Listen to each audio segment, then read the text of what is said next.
Quatrième rapport de bataille de Focus and Fury avec la revanche de Gab contre moi en Everblight. On avait joué notre première la soirée, on avait joué Makeda contre Mordicart. Je m'étais emmêlé les pinceaux et je vous avais fait la présentation de, de Calus contre Mordicart, pardon. Et j'avais mis la présentation de Makeda, je m'étais planté. C'était la deuxième partie qu'on avait fait, donc la voilà. La partie qui oppose Makeda 3 à Lilith 3. Du coup, j'ai commencé le déploiement avec mon Battle Engine, vu qu'il doit être placé en début, que j'ai mis légèrement accenté à droite sur ma zone. Lui, il va de son côté se placer plutôt sur ma zone, donc un déploiement agressif, il va vouloir aller dominer ma zone. Et donc, sur le côté, sur la droite de Makeda, il va avoir ces deux beasts lourdes, donc le Titan Bronzeback et Molicarn, ainsi que le Swamp Bellows Crew. Devant Makeda et sur sa gauche, les Nihilators qui vont pouvoir très vite mettre un pied dans la zone de gauche, du bas par rapport à ce qu'on voit, et les Pharaoh Slaughterhousers tout en bas, sur le flanc. Ben moi, ni une ni deux, si ces messieurs si bas dans la zone, qui sont censés être des tueurs de beasts, je vais faire en sorte de ne pas mettre mes beasts en face. Donc là, je suis en train de placer mes figurines, mais hop, vous voyez, je redispatche le Carnivéen, histoire d'avoir une petite distance de sécurité minimale avec ces Slaughterhousers. En haut de ma zone, j'ai mis mes Raptors en maximum, qui vont pouvoir très vite rentrer dans sa zone et commencer à contester, voire contrôler. Et là, on voit que je fais le déploiement avancé avec les Striders et la Deathstalker. J'avais complètement oublié deux beasts qui étaient sur le flanc que j'avais pas vu. Donc Gab est très gentil et me laisse déployer mon Aganite Lurker et le Shredder à côté de Lilith. Donc tour 1, Scorn. Le Scorn l'annihilator fait ce qu'il sait faire de mieux, il court aussi vite qu'il peut pour commencer à occuper le terrain. Faut savoir que c'est moi qui avais remporté le jet d'initiative et j'ai décidé de le laisser commencer en prenant mon bord de table. Et du coup, il ne se doute pas de grand chose. Pourtant, la portée de mes tireurs est de 12 pouces, ils bougent à 7. Donc je vais me porter avec mes Striders de 19 pouces. On peut se douter que là, déjà, les Nihilators sont dans la portée de tir des Striders. Lilith bouge en 9 pouces, plus ses 12 pouces de tir, elle peut aussi commencer à annihiler. Donc il bouge vraiment de façon agressive. Je pense qu'il aurait avancé peut-être de 2 pas de moins, c'est-à-dire la ligne avant, il aurait laissé sur la ligne arrière. Il aurait moins subi la grêle qu'on va voir pendant mon tour. Donc un tour classique de Scorn, hein. On court aussi vite qu'on peut, c'est censé les tours 1 souvent des armées de CAC. J'avais oublié de poser la cible d'Anissa Rival, donc Anissa Rival qui est hors champ, qui est sous la maison, qui va quasiment passer toute la partie hors du champ de la caméra. Et donc ma proie sont les Pharaoh Slaughterhousers. Le Titan Bronzeback et Molicarn avance. Le Swamp Bellows Crew, le nuage, pose son nuage sur Molicarn. Le Basilic Rea a avancé en claquant son Animus pour contrer un peu ma gunline. Le Shaman fait la même chose. Il utilise l'Animus du Crea pour protéger Molicarn et le Titan Bronzeback des probables tirs que je peux faire. Bon, là, on est vraiment loin pour l'instant, mais je peux pas à portée de ces personnes-là. Mais bon, il faut toujours avoir ce genre d'automatisme. Et ensuite, il a bougé les Paingiver pour gérer la furie. Makeda, en avançant, elle a d'abord casté Vortex of Destruction, son sort qui fait que c'est un sort d'entretien qui fait que tous les jets de dégâts sont boostés dans sa zone de corps à corps, que ce soit elle qui fasse les dégâts ou pas, et Soleil de plomb. Et ensuite elle a chargé Lilith pour avoir son petit bonus de mouvement. De mon côté, je commence à jouer, donc mon tour 1 va déjà commencer à faire du dégât vu que je suis à portée de l'adversaire. Donc là j'avance avec une Ride by Attack avec Lilith. Donc j'avance progressivement de pas en pas pour vérifier si je suis bien à portée. Donc là j'ai avancé jusqu'à 7 pouces. j'ai une zone de contrôle de 10 pouces et je tire à 12, donc il faut que j'estime les deux derniers pas. Mais j'estime que j'y suis, donc avec Lilith, je suis encore en train de réfléchir. Je fais 2 tirs sur le premier Annihilator et un tir sur le troisième. Lilith a multifire, donc elle tire automatiquement 3 fois par phase, sans dépenser de furie comme un Rate of Fire 3. Elle, c'est une action, 3 tirs. Ce qui est plutôt pas mal avec l'Animus, combiné avec l'Animus de Zuriel, qui donne un dé en plus pour toucher les Warrior modèles, non-Warlock. Ce qui veut dire qu'elle peut faire potentiellement 3 tirs, plus un spray, plus des attaques de corps à corps, parce qu'elle est plateforme d'armes. Donc pour le nombre d'attaques qu'elle peut développer potentiellement, elle va économiser énormément de focus. Donc elle a tué les deux premiers Annihilators qui s'offraient à elle, ce qui lui fait gratuitement caster Escort, plus d'un mouvement ou beast dans ma zone de contrôle, et plus d'un d'armure pour elle si j'ai une beast dans mes 3 pouces. Ensuite elle se casse Ténacité et fin d'activation. Le Strider met un pied dans la zone, tue un Annihilator et en assomme un autre. J'active les Striders qui avancent. Mettre tous un pied dans la zone.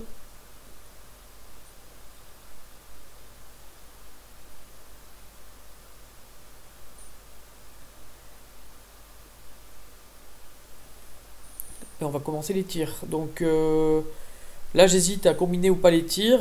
Tester la résistance des Pharaoh Slaughterhousers qui a une armure de 15. Donc il faut faire des 6 pour blesser si je ne combine pas, ce qui est quand même pas forcément automatique. Je tente ma chance. Ouais, on vérifie la portée quand même. J'ai une fâcheuse tendance à tirer avant sans vérifier la portée. Mais je rate.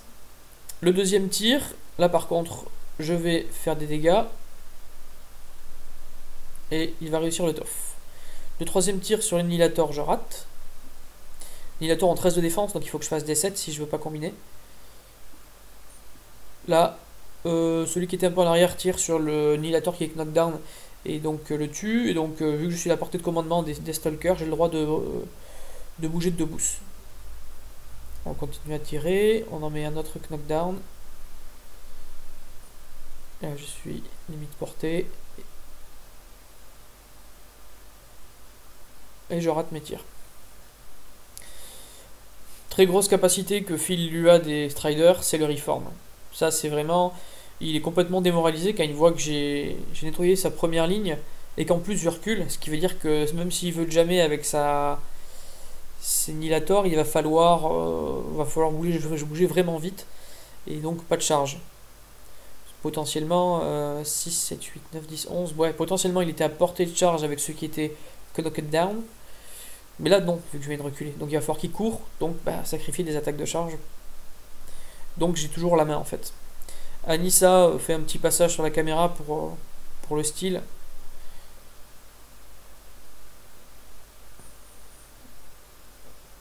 J'active ensuite le Carnivéen qui avance.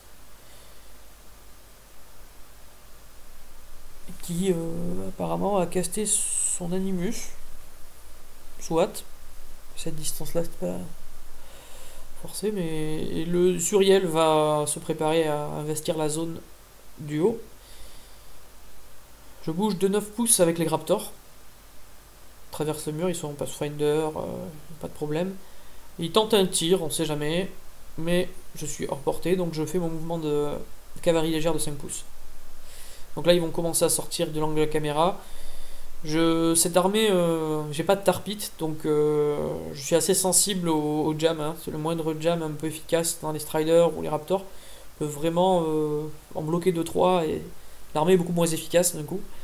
Donc je vais occuper toute la table pour minimiser une figurine avec Reach qui rentrerait pour jamais.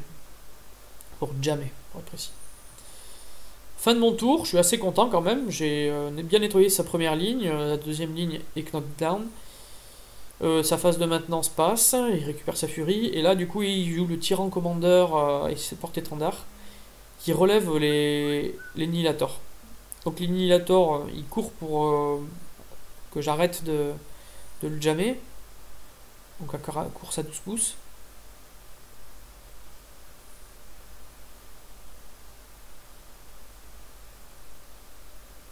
Hop.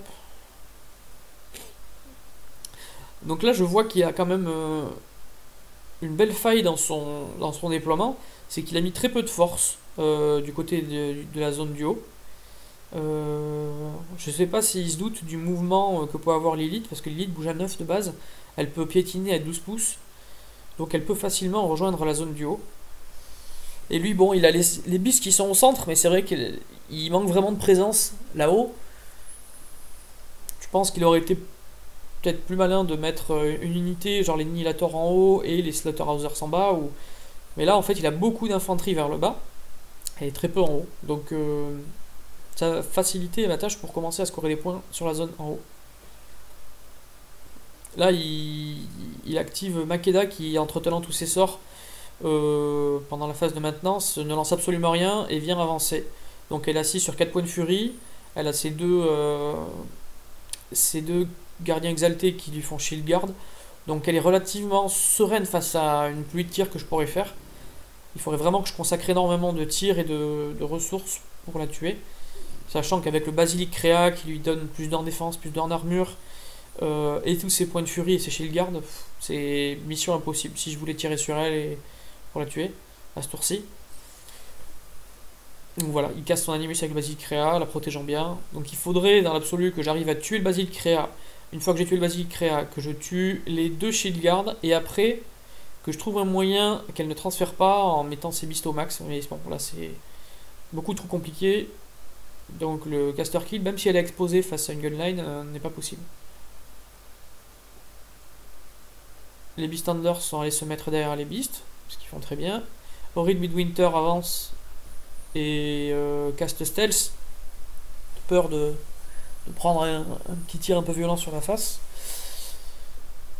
Faut caster le stealth quand on joue contre Everbite, c'est pas parce qu'on a des beasts et les sight que le reste l'est, donc les striders en l'occurrence ne sont pas illes sight, ni Anissa, ni les raptors. Donc son stealth peut me gêner. Fin du tour, donc Gab est relativement, on va dire, un peu démoralisé de voir comment est-ce que j'avance. Je détruis sa première ligne et je recule. Il se dit à ce rythme-là, je vais jamais y arriver, quoi. Je vais jamais. C'est vrai que je peux comprendre, c'est pas forcément très agréable de jouer contre une armée qui tire autant et qui est aussi mobile. Là, je commence à jouer à 50 points. Hein. Vous avez vu que j'ai posé le Nith Shepherd derrière. J'avais oublié de la déployer. Elle était avec l'ancienne armée en fait de Calus. Et je me rends compte en fait que je joue et que j'ai pas ma dame qui va gérer la furie de l'autre côté. Gab, dans son infinie bonté, m'autorise à la poser. Donc je commence par jouer le Carni qui va faire un spray, qui bouge de l'autre côté de l'objectif et qui fait un spray en boostant sur le Nihilator qui ne toffe pas. Donc, fin d'activation du Carni V1, il a fait son travail, il n'est pas exposé au beast adverse et en plus il m'a nettoyé un peu la route. Alors là, je claque mon fit avec Lilith. J'avais dans l'idée en fait, vous voyez le spell martyr, il est derrière le Carni V1. J'avais dans l'idée de faire courir le spell martyr en position pour la belle ligne de 3 Nihilators là, le mettre devant. Ensuite, faire aller Lilith là où elle est, faire un tir sur un des Nihilators et ensuite essayer de faire mon fit sur les 2 beasts lourdes. Et du coup, si jamais je détruis quelqu'un avec le tir de Lilith, bon, ce qui aurait été le Nihilator peut-être, eh bien, j'aurais pu gratuitement caster Frost Hammer, donc mon sort de spray, sur les 3 Nihilators, grâce en channelant sur le spell martyr. C'était la seule utilisation que j'ai trouvé à ce spell martyr, c'est-à-dire faire un spray vraiment bien placé pour déjammer mon unité. Parce que pour un point de furie, je pouvais booster tous les jets sur tous les. Elle a que 5 de furie, mais voilà, je pouvais booster les jets sur tous les warrior modèles, ce qui aurait été intéressant. Voilà, un spray gratos, tout boosté. Mais forcément, j'ai oublié de le déployer. Donc du coup, je fais 2 tirs sur Molik, 1 tir sur le bronzeback. Je fais très peu de dégâts, voire pas de dégâts. Je crois que je fais 1 ou 2 points de dégâts Molik et 0 bronzeback.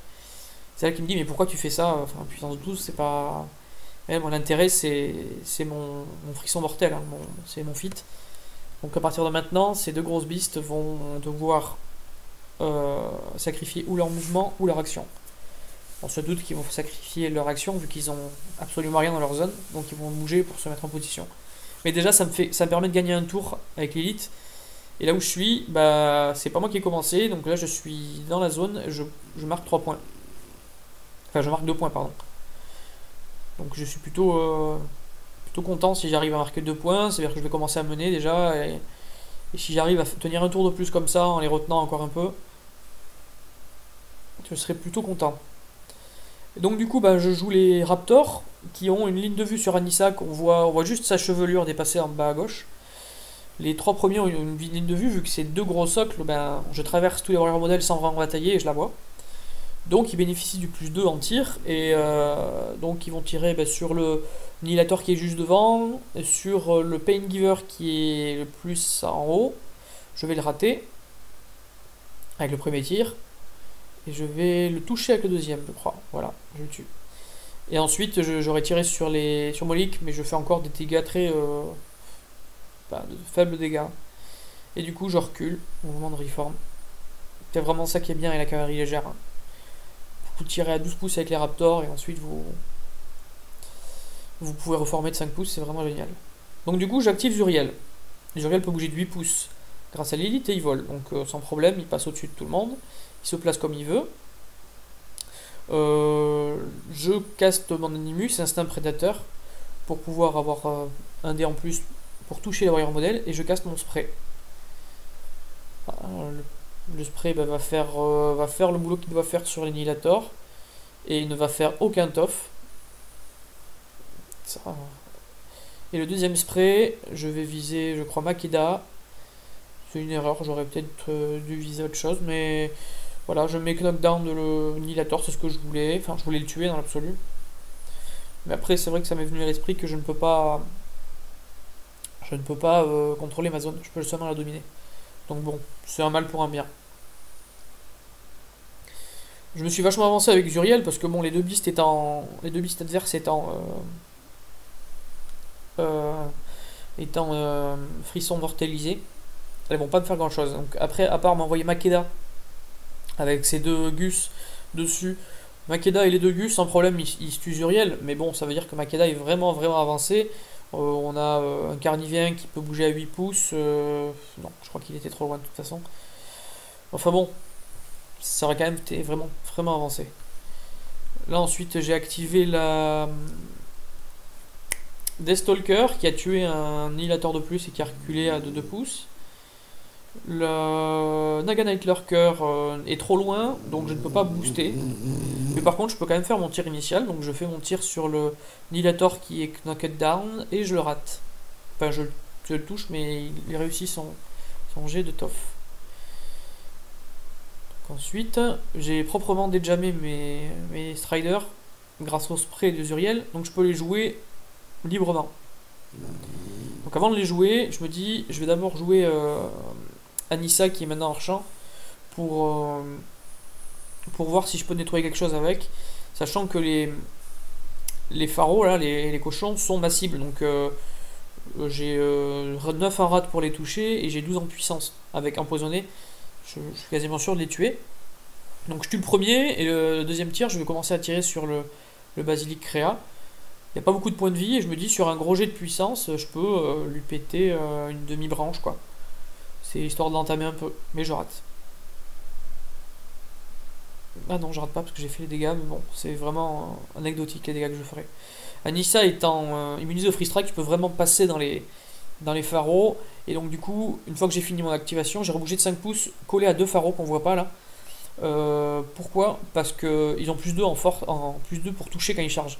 Donc le fait de me coller à eux, eh ben, ils vont continuer à avoir ils ont une mat de 5 je crois de base. Et moi j'ai 10 en défense, donc j'ose espérer qu'ils n'arriveront pas à me toucher. Ils sont engagés quand même, moi j'ai une attaque de corps à corps de 12, une attaque de monture, donc je peux quand même faire des free strikes. Donc il faut pas qu'ils se barrent. Donc du coup les Striders tirent tout ce qu'ils peuvent. Alors là j'ai peut-être été un peu bête. Je commence à faire des tirs combinés sur Makeda. Et du coup ils shield guard avec les gardiens ancestraux. Donc du coup bah, je vais quand même les Death Shield. C'est eux qui prennent le tir, bah, ils ont quand même Death Shield. Et donc c'est que des tirs combinés, donc puissance 12, puissance 12, puissance 12. Je fais quelques points de dégâts au monsieur.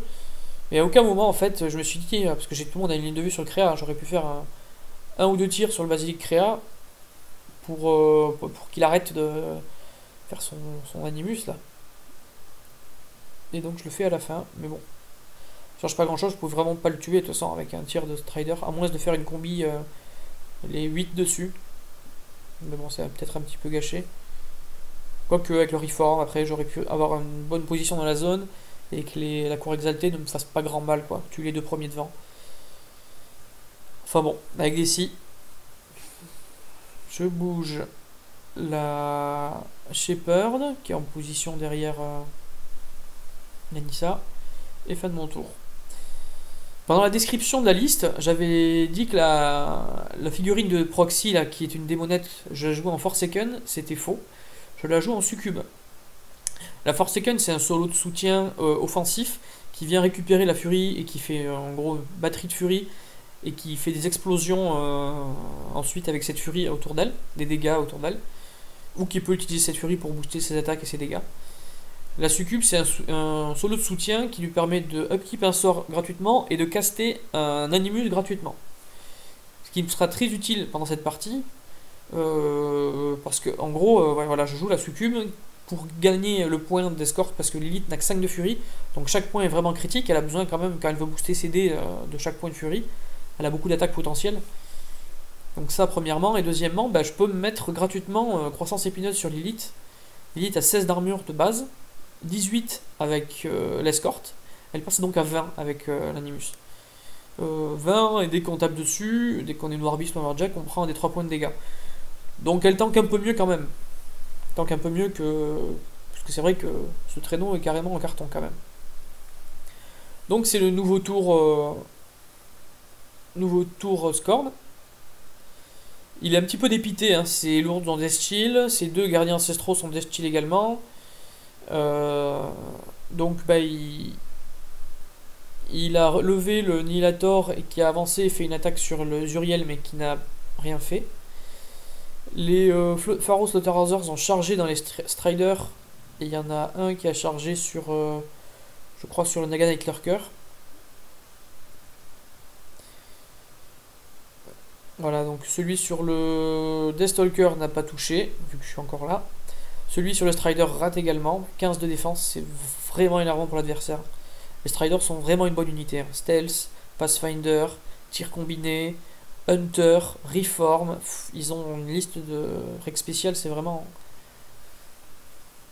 Quand le leader est dans les 3 pouces du musicien, je peux encore plus me déployer, je suis déjà 9 en commandement, plus 3, ça fait 12. Non, c'est vraiment une très très bonne unité. Là, il a joué le Basilic Créa qui a avancé, qui a crié, son cri qui paralyse sur Zuriel et qui a réussi. Donc Zuriel est paralysé, 7 de défense. Et là, il envoie Makedala Brutas. Et donc les deux autres sont Death Shield. Donc ils doivent forfait toute leur action et leur mouvement. S'il y a des experts qui peuvent passer par là, il faudrait qu'ils nous éclairent, parce que là, c'était une action de charge, donc Makeda charge, mais bon, déjà, c'était pas indispensable, parce qu'il avait Vortex of Destruction, donc il boostait quand même CG, mais concernant les gardiens ancestraux, vu qu'ils ne peuvent pas, ils obligent forfait ou leur action et leur mouvement, on a dit, ils peuvent pas courir, ils ont pas le droit, et ils ne peuvent pas charger, donc du coup, ils ont pas le droit de marcher, parce qu'on est en phase de course charge, donc du coup, ils restent immobiles. Est-ce qu'on a quand même le droit de marcher ou pas? C'est la question que je me pose. C'est vrai que je jouais comme ça au début, puis au fur et à mesure, on s'est dit, non, une charge, ça implique forcément, par exemple, pas tirer en chargeant, donc c'était, sauf qu'à exceptionnel, mais bon. Voilà. Bon, là, Makeda se fait plaisir. Hein. Elle tape quand même un peu comme une sourde avec Vortex of Destruction, donc elle défonce proprement Zuriel. Mais bon, elle est vachement en avant, du coup. Et Molik avance, forfait de son action et avance pour engager Lilith. Et là, du coup, il va jouer le Bronzeback avance aussi. Et là, il va jouer le chaman et se mettre derrière. Là, il fait attention à se placer. Et en fait, il a tellement peur de mes tirs qui fait en sorte de vraiment rester ces deux lips lourdes dans la portée du chaman. En faisant ça, en fait, il occulte un peu le scénario.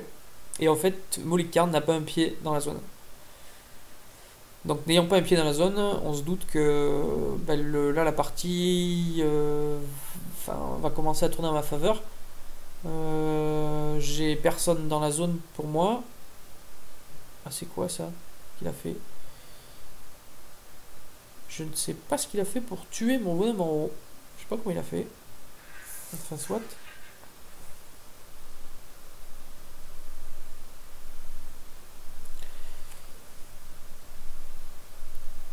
Soit. Donc, du coup, il joue les Paingiver Beast Handlers.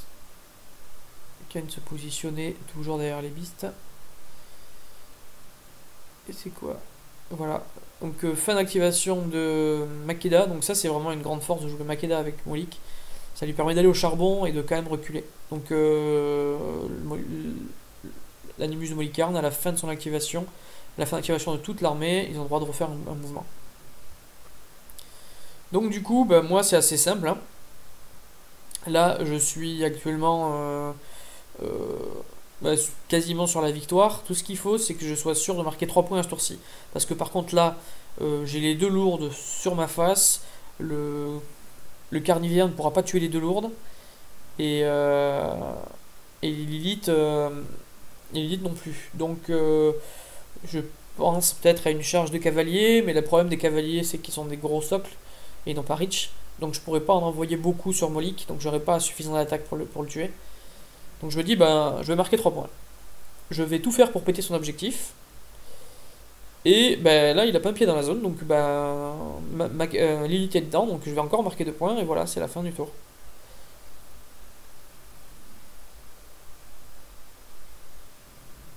Et non, parce qu'en plus, on a Zibé que pendant son tour...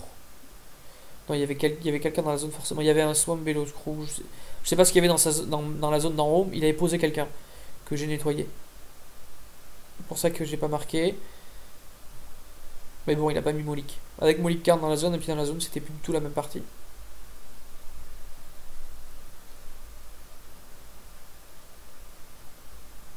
Alors, la succube va donner Spiny, croissance épineuse à Lilith.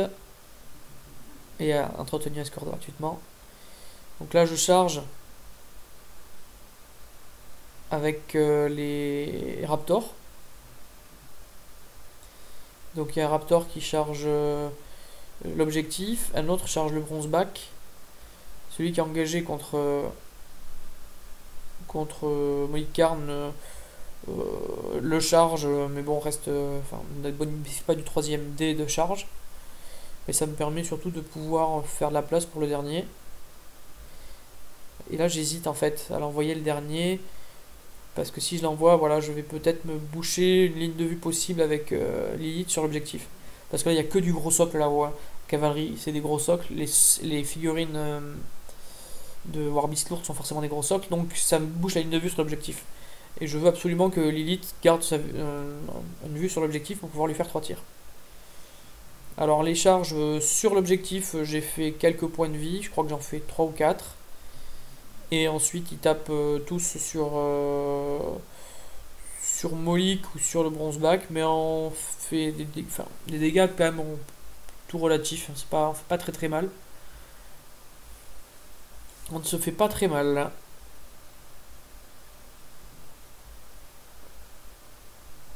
Alors là, je regarde si j'ai une ligne de vue sur Anissa pour pouvoir bénéficier d'un jet pour toucher bien un peu meilleur. Ce qui est le cas.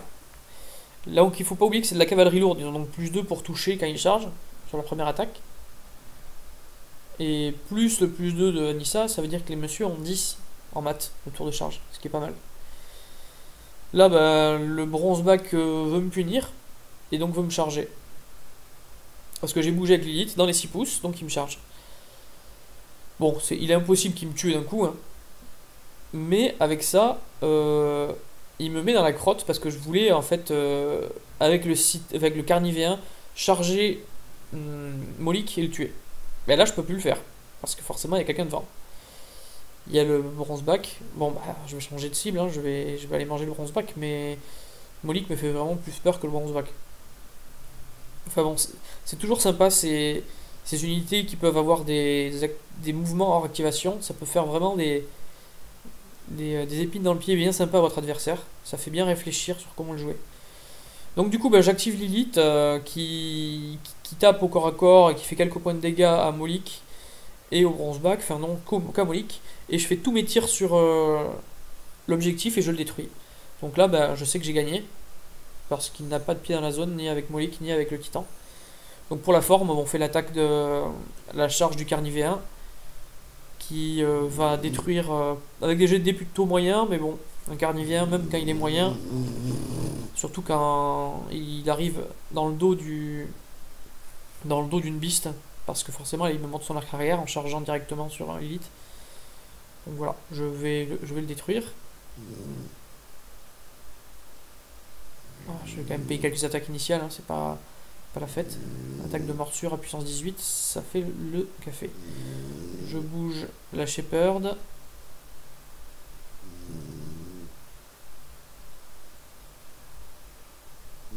Bon, histoire de finir le tour, hein, je mets toujours un point d'honneur à pas forfait tout ça, donc je finis mon tour. Là, je vais faire un tir combiné, je crois, de tout le monde sur le Créa. Parce que le Créa, ça m'embête. C'est un peu tard, hein, avouons-le, mais bon. 1, 2, 3, 4, 5, 6, ça fait puissance 16. Je fais le tir, ça ne fait pas grand chose une fois de plus, mais bon, à l'attrition, il ne faut jamais négliger l'attrition. 2 points de vie par 2 points de vie, à la fin, on peut enlever des aspects. Là, le Strider des Stalkers essaie de taper sur le Pharaon, mais bon, j'ai que 9 en puissance, donc je ne le tue pas. Et c'est la fin du tour, et c'est la fin de la partie. Je gagne à l'objectif 5-0. Merci d'avoir regardé la vidéo. Une victoire Légion, hein, une fois n'est pas coutume. C'est la première que je vous montre depuis les rapports de bataille, depuis que Focus on Fury a commencé. Que dire de cette partie-là? C'était bon, une deuxième partie, on était assez tard dans la soirée. Et c'est vrai que Gab s'est surtout concentré sur comment faire pour survivre en fait au feu de la Légion. C'est vrai que l'armée, mon armée est assez horripilante, hein. Je détruis beaucoup les warrior modèles, je gère vraiment bien les warrior modèles, donc du coup il avait vraiment dans l'idée de venir force, enfin que j'arrête ce carnage quoi. Et du coup il a un petit peu zappé l'objectif, les objets. C'est aussi un petit peu mesquin de ma part parce que quand j'ai remarqué que Molik Karn ne mettait pas un pied dans la zone, hein, j'avoue, je lui ai pas confirmé. C'est vrai que si j'avais été Cheval Rex, je lui aurais dit: tu confirmes que tu n'as pas mis le pied de Molik Karn dans la zone? Il manquait 2 mm, hein, il avait largement la place et la distance avec Molik de parcourir ces 7 points et juste de le mettre dedans. Mais il ne l'a pas fait. Et je me suis bien gardé de le dire. Alors là, c'est complètement mesquin. Mais c'était ma seule chance. Franchement, je perdais sinon.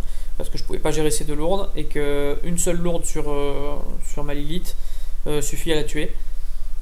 J'avais peut-être des transferts possibles à faire sur le Carni, mais bon. Les blagues des. Je connais bien les blagues des Scorn. Hein. 2 ou 3 pain givers qui viennent et qui mettent les points de furie à max sur la beast et on peut plus transférer et on perd au caster kill. Donc voilà, une victoire mesquine mais une victoire quand même. War Machine, c'est capitaliser sur les erreurs de votre adversaire, ce que j'ai fait sur cette partie. Maintenant je sais que Gab il a bien appris de ses erreurs et il la fera plus celle-là, donc il va falloir que je fasse autre chose. Merci pour avoir écouté ce rapport de bataille et puis à une prochaine.